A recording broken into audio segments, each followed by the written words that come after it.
मेघना बोर्डीकर यांनी परभणीकरांना no vehicle day पाळण्याचे आवाहन केले आहे. वाढते प्रदूषण, इंधन बचत आणि पर्यावरण संरक्षण लक्षात घेऊन नागरिकांनी आठवड्यातून एक दिवस वाहनांचा वापर टाळावा असे त्यांनी सांगितले. सायकल, सार्वजनिक वाहतूक किंवा पायी प्रवासाला प्राधान्य दिल्यास पर्यावरण संवर्धनाला मोठी मदत होईल असेही त्यांनी नमूद केले. त्यांच्या या उपक्रमामुळे शहरात जनजागृती निर्माण होण्याची अपेक्षा व्यक्त केली जात आहे. सोशल मीडियावरही या आव्हानाची चर्चा सुरू असून नागरिकांकडून सकारात्मक प्रतिसाद मिळत असल्याचे सांगितले जात आहे.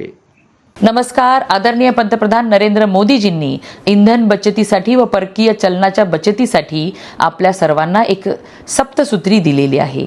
ह्या सप्तसूत्रीची अंमलबजावणी करणं हे आपलं भारतीय म्हणून कर्तव्य आहे.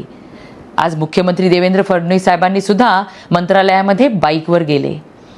कुणी सायकल वापरते, कुणी पायी जाते. अशा पद्धतीने देशहिताचा विचार करणारा प्रत्येक नागरिक आपलं योगदान म्हणून इंधनाची बचत कशा पद्धतीने करता येते ह्याच्यावरती विचार करत आहे, अंमलबजावणी करत आहे. मी परभणीकरांना आवाहन करते की येत्या रविवारी अत्यावश्यक गरज असेल तरच आपण आपल्या दुचाकीचा, चारचाकीचा वापर करावा. मीही येत्या रविवारी नो व्हेकल डे पाळणार आहे. मी परभणीकरांना आवाहन करते की येत्या रविवारी आपणही नो व्हेकल डे पाळूयात आणि देशसेवेसाठी आपलं योगदान देऊयात. देशहितासाठी आपणही पंतप्रधान नरेंद्र मोदीजींच्या आवाहनाला नो व्हेकल डे पाळून प्रतिसाद द्यावा ही नम्र विनंती.